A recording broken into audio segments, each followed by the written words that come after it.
Hello and welcome to my channel. आज हम देखने वाले हैं ट्रांसपोर्टेशन मॉडल।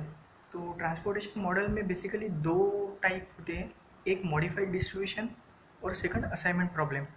तो मॉडिफाइड डिस्ट्रीब्यूशन ये ऑप्टिमम सॉल्यूशन फाइंड करने के लिए यूज़ किया जाता है और मॉडिफाइड डिस्ट्रीब्यूशन को हम सिंपली मोदी मेथड भी कहते हैं। तो मोदी मेथड के लिए तीन इनिशियल फिजिबल सॉल्यूशन जो हमें चाहिए होते हैं, उसके लिए तीन टाइप होते हैं, एक नॉर्थ वेस्ट कॉर्नर मेथड, एक लीस्ट काउंट मेथड और एक वोगेल्स अप्रोक्सीमेशन मेथड। तो अभी ये तीनों टाइप हम स्टेप बाय स्टेप देखेंगे।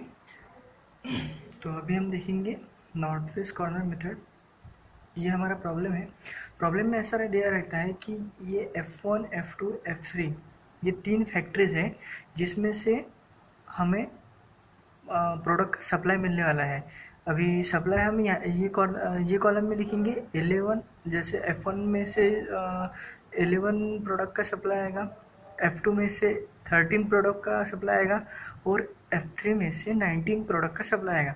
अभी ये सप्लाई हमें वेयर हाउस तक पहुंचाना है और 4 वेयर हाउस दिए गए हैं, W1, W2, W3, W4, और उसमें हमें 4 डिमांड होंगी। अभी 4 वेयर हाउस है तो उसकी 4 डिमांड होगी।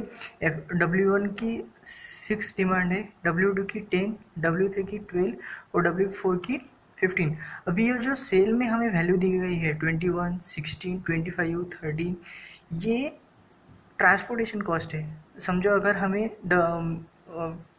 F1 फैक्ट्री में से W1 वेयर हाउस में अगर हमारा प्रोडक्ट सेंड करना है, ट्रांसपोर्ट करना है, तो हमें ट्रांसपोर्टेशन कॉस्ट कितना लगेगा 21। तो ठीक है, ये क्वेश्चन का हमें जो टेबुलेशन फॉर्म है ये हमने कर लिया। अभी हम देखेंगे इसको सॉल्व कैसे करते हैं। तो हमें क्या बोला जाता है कि आप जो आपका क्वेश्चन है उसको मैट्रिक्स फॉर्म में पहले कन्वर्ट करो। तो हमने कर लिया। अभी हमारा मैट्रिक्स क्या हो गया, 3/4 हो गया। 3 रो 4 कॉलम हो गए, 1 2 3, 3 रो हो गए और 1 2 3 4 4 कॉलम हो गए। तो अभी क्या नॉर्थ वेस्ट कॉर्नर मेथड में क्या होता है कि हमें कॉलम मैट्रिक्स में जो नॉर्थ वेस्ट कॉर्नर है, मतलब कि इसमें ये सेल सबसे पहले फिल करना पड़ता है। तो यहाँ पे हम ये फैक्ट्री में से सप्लाई कितना आ रहा है 11 और वेयर हाउस का डिमांड कितना है 6। तो सप्लाई भले ही 11 आ रहा, पर हम 11 के 11 यहाँ पे फिल नहीं कर सकते क्योंकि W1 की डिमांड कितनी है 6। तो हम यहाँ पे फिल कितने करेंगे 6, हम यहाँ पे फिल करेंगे। अभी 6 फिल करने के बाद ये जो कॉलम है ये अभी क्रॉस हो जाएंगे। क्यों? क्योंकि ये कॉलम की तो डिमांड फुलफिल हो गई, ठीक है, W1 की डिमांड फुलफिल हो गई। अभी 6 अगर हमने F1 फैक्ट्री में से 6 का सप्लाई अगर यहाँ पे भेजा तो यहाँ पे 11 नहीं बचेंगे, यहाँ पे कितने बचेंगे 5 बचेंगे, ठीक है। तो अभी ये कॉलम ब्लॉक होने के बाद हमारा कॉलम हमारा मैट्रिक्स क्या बनेगा 3/3, मतलब 3 रो 3 और 3 कॉलम, ठीक है। तो अभी ये 3/3 के मैट्रिक्स में हमारा नॉर्थ वेस्ट कॉर्नर कौन सा आ गया है, ये वाला W2 F1 वाला, ठीक है। तो यहाँ पे सप्लाई कितना है हमें 5 और सप्लाई कितना है 5 और डिमांड कितनी है 10। तो यहाँ पे हमें डिमांड तो 10 है पर हमें 5 सप्लाई कितना मिलेगा 5 से ज़्यादा नहीं मिलेगा। तो मैं यहाँ पे 5 लिखूँगा। जब हम यहाँ पे 5 लिखेंगे तो इसमें से 5 की डिमांड फुलफिल हो गई, बचे कितने 5, और यहाँ पे सप्लाई फुलफिल हो गया, मतलब F1 से अभी F1 फैक्ट्री से कोई सप्लाई नहीं आएगा, इसलिए ये रो भी हमारा ब्लॉक हो जाएगा। अभी हमारा रो मैट्रिक्स कितने का बचता है 2/3, 2 रो 3 कॉलम, ठीक है। तो अभी इसमें नॉर्थ वेस्ट कॉर्नर कौन सा आ गया ये, यहाँ पे F2 फैक्ट्री का सप्लाई कितना है 13 और W2 का डिमांड कितना है 5। तो यहाँ पे हम लिखेंगे 5 क्योंकि हम 13 का सप्लाई भी रहा तो हमें सिर्फ 5 की ही डिमांड है। अभी 5 + 5 10, हमारी जो यहाँ पे वेयर हाउस सेकंड की जो डिमांड थी 10 वो फुलफिल हो गई, इसलिए हम ये कॉलम भी ब्लॉक कर देंगे। अभी हमारा मैट्रिक्स कितने का बचा, 2/2, 2 रो 2 कॉलम। तो ठीक है, तो यहाँ पे F2 की सप्लाई कितना है 13, उसमें से 5 फुलफिल हो गया। अभी यहाँ पे कितना बचेगा 8, ठीक है।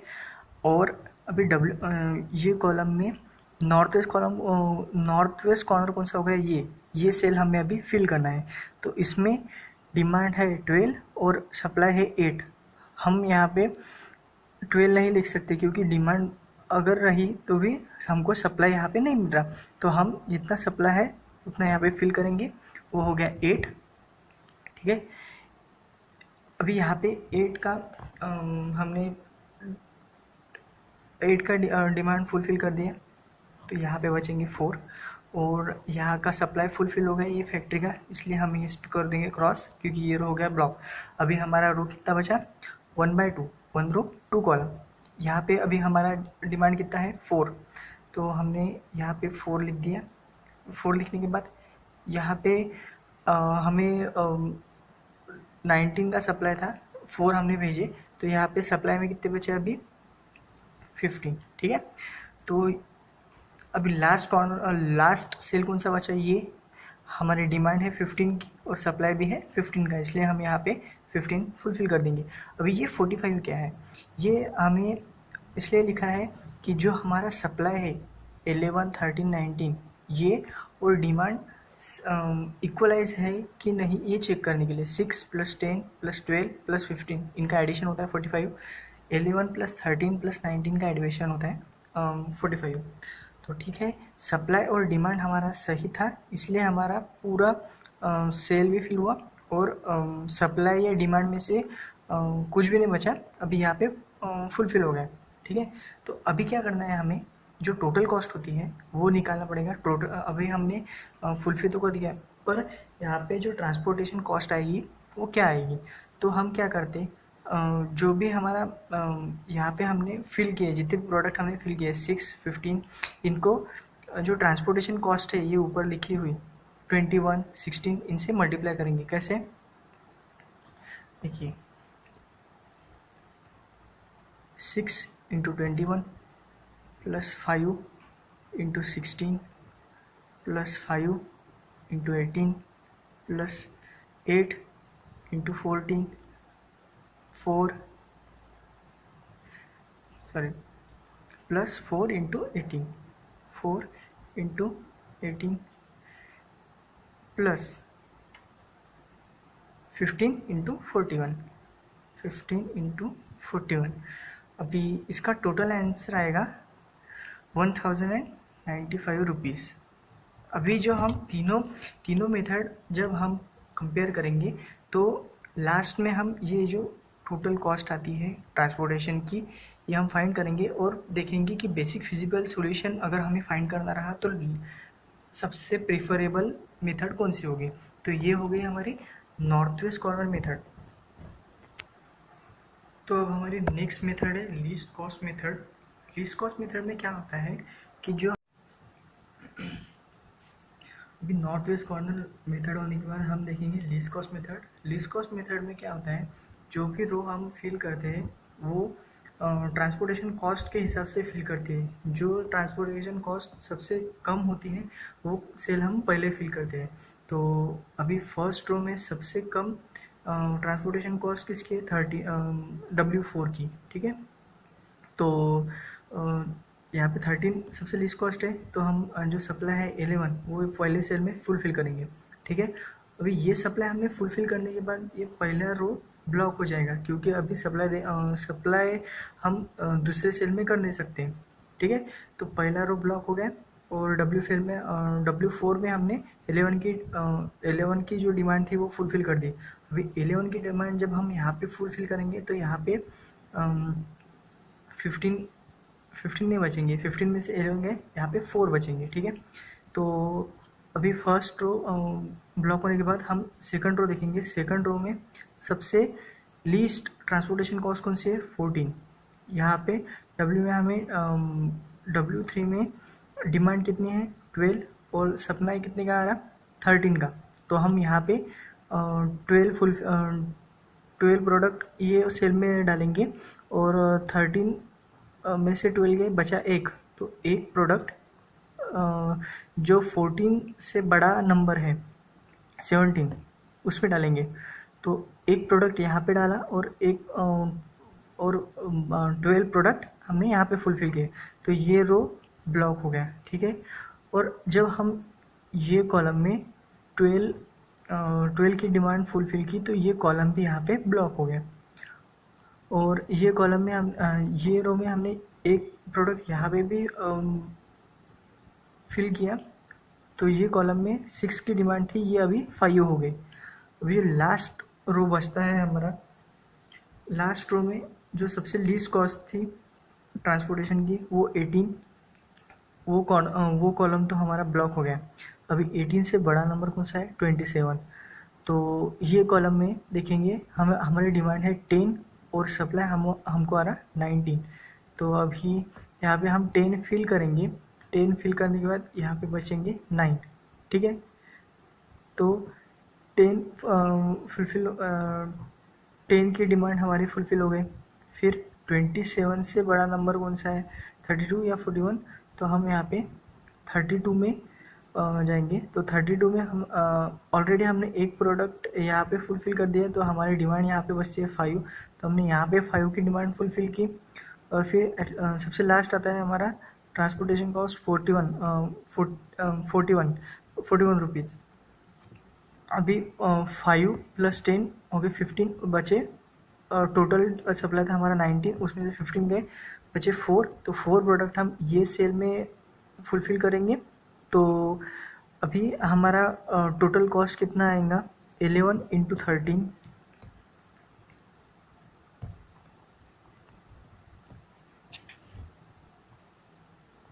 Plus 17 × 1 plus 12 × 14 plus 5 × 32 plus 10 × 27 plus 4 × 41,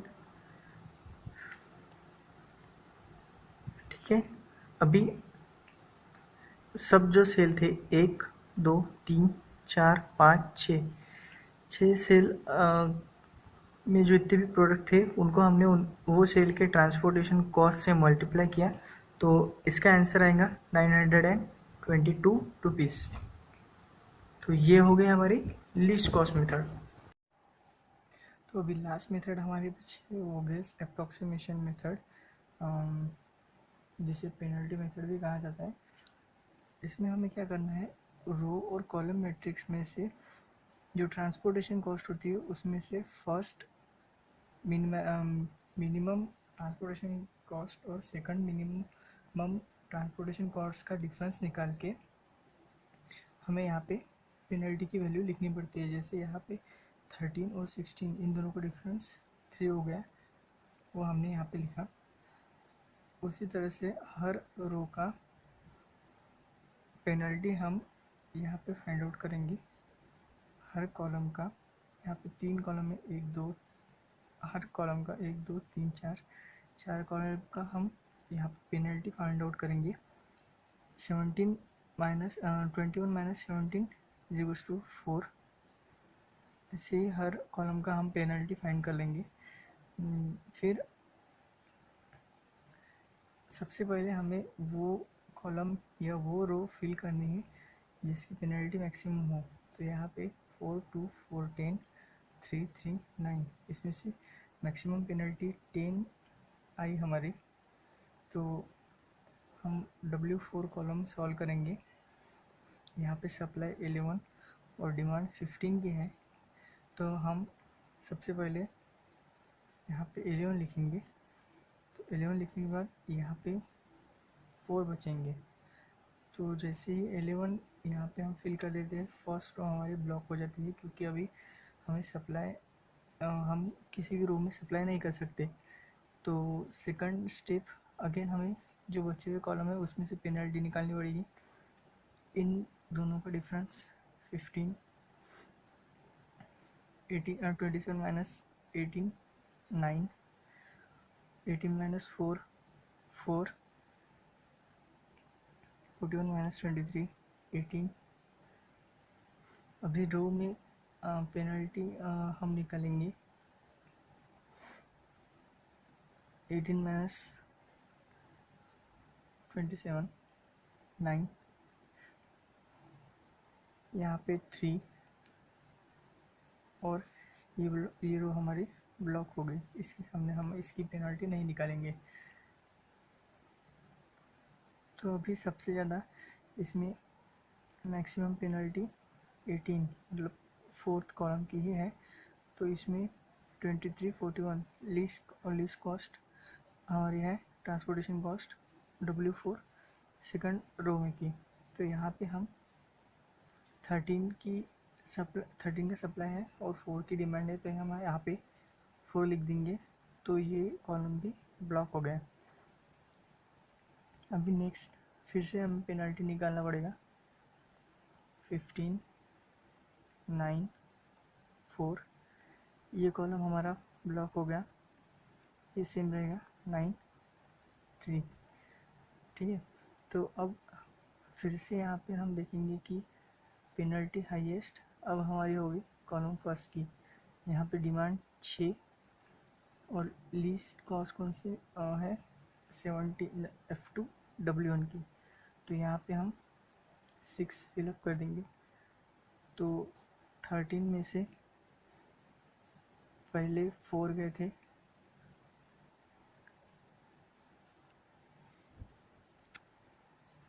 तो बचे 9 और 9 में से 6 जाएंगे तो बचेंगे 3। तो अभी ये कॉलम की डिमांड भी फुलफिल हो गई, तो ये कॉलम ब्लॉक। अभी बचे 2 कॉलम 2 रो। तो इसमें भी हमें फिर से पेनल्टी निकालना पड़ेगा 9 4 9 और उसका भी डिफरेंस 4। तो अभी इसमें से हमारा पेनल्टी हम कंसिडर करेंगे कॉलम का हाईएस्ट पेनल्टी, और इसमें डिमांड है 10 और लीस्ट कॉस्ट है ट्रांसपोर्टेशन की 18। तो यहाँ पे हम सप्लाई हमारा बचा है 3, तो हम यहाँ पे 3 फुलफिल कर देंगे। फिर से हम पेनल्टी निकालेंगे। तो इसका 3 वैल्यू आने के बाद ये कॉलम भी ब्लॉक हो गया, क्योंकि अभी हम सप्लाई यहाँ से बंद कर, यहाँ से सप्लाई नहीं आएगा। और लास्ट हमारा बचता है ये 2 सेल, उसमें जिसमें हमें यहाँ पे 7 की डिमांड फुलफिल करनी है और यहाँ पे 12 की। यहाँ पे हमारा सप्लाई 19 सेम बचा है। तो इन दोनों में से फर्स्ट हम जो लीस्ट कॉस्ट है यहाँ पे 12 देंगे। अगर 12 यहाँ पे जाते हैं तो यहाँ पे बचेंगे 7 और ये 7 हम यहाँ पे फुलफिल कर देंगे। तो ये थी हमारी वोगेल्स अप्रोक्सीमेशन मेथड। अभी हम इसका कैलकुलेशन निकालेंगे।